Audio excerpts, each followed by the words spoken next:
Hello and welcome to episode D of Be Gay, Solve Crimes, our fourth bonus episode. Stands for Da Simpsons. Yeah. D's yellow nuts. Stands for extremely stressful time trying to record this at the sort of perilously early hour of 11:23 in the morning, and by popular demand, we will forego introducing ourselves. You know who we are. We've done this often enough. We have worked out by 5 or 6 episodes in that coming up with a new quip each time is more effort than I can be bothered at 11:27 on a Sunday morning. You know who we are. And if you're coming to this just on the basis of you are newly subscribed to the Patreon, thank you. Please keep doing that. You are going to have to listen to a mainline episode for context on who we are and why we're doing this. You'll work it out. Yeah, I think this is a first episode is a bit of a wild choice, but welcome if that's who you are. Like, I just love The Simpsons so much. I do like having the introduction from Nova, though, simply because I do think for a couple of seconds while I'm a bit tired that I am listening to a new episode of Well, There's a Problem podcast. Yeah. And I'm just like, I love that podcast. I love to listen to it. Oh, wait, this is my podcast. Getting sort of like bleed between the podcasts is like, there's a great story about Peter O'Toole, the actor, where he, on his day off, like takes a friend to get pissed, and like all of these actors of his generation, incredibly heavy drinker, goes drinking in Soho, and then tells his friend, all right, let's go see a play, completely drunk at this point. So they get into the play, and he like leans over to his friend at a certain point. He goes, oh, this is great, this is the bit where I come on. Fuck. As delightful as that was, I am distracted constantly by the fact that you are absolutely the sort of person that would have on tap multiple Peter O'Toole anecdotes, plural. This is like, Yeah. I don't know anyone else who could possibly have this, but for you, I just assume it's true. Did you ever have a book of like anecdotes, Nova? Was that something you ever picked through? Was 1,001 fun facts about Peter O'Toole. At some point in my life, at an embarrassingly early point in my life, I was kind of concerned with the fact that at some point I might have to be charming sort of dinner conversation. When called upon to make a speech, this is... When called upon to make a speech, that's right. Ultimately, I feel like that really paid off for me in an unexpected way. Is Truman Capote false crime? I think he lied about his own life enough that we can do that at some stage. True. Yeah. It's true, but we're not talking about Peter O'Toole or Truman Capote. No. Because back in the day, listeners, there used to be a show called The Simpsons. Yeah. There still is, but it used to be good.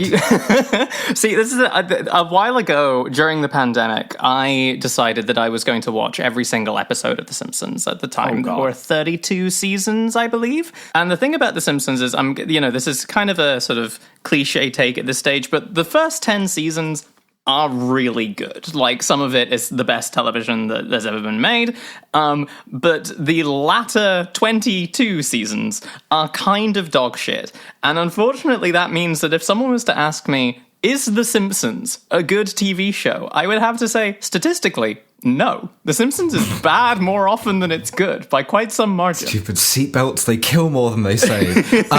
Like every other joke I tell, a joke I have stolen from season 1 through 10 of The Simpsons. And like, if you are sort of neurodivergent enough to remember different bits than everyone else, then you can keep mining those bits to put in your podcasts years later, and hopefully no one's going to call you on it. Yeah, I mean, an entire generation of people are like, unfamiliar with The Simpsons now that it's been on TV for so long. So you can just keep doing that for a while. The thing is, I think I owe The Simpsons a real debt for creating a large part of my sense of humor and writing jokes that I'm still stealing 20 years later. Very formative years for our comedy development. Coming home from school and it being on Channel 4 at 6 o'clock in the afternoon every single weekday was just, it was the rock upon which my childhood was built. This was the one consistency in my life. Absolutely. I credit Matt Groening with basically like endowing me with a sense of like modern day social consciousness, because I don't know if I've ever seen people be funny in a way that I've seen the characters of Matt Groening be funny together. And that includes The Simpsons primarily, but it's also like Futurama and his various other creations where the humor is good sometimes, but also good for like a child to watch because you think it's funny, the mean yellow family, ha ha ha. But also like jokes that keep growing on you over time as you keep getting older and understanding more of the world.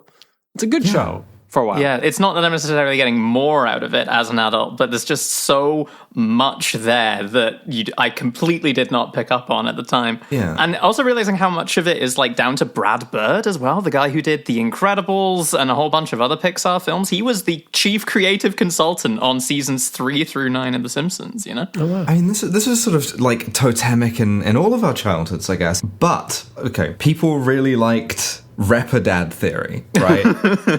It's true. I don't know theory. how I feel about that, but if anyone wants a legitimately heartwarming story about me and my dad, just, go ahead and ask at some point during this episode. Both of you remember this for later.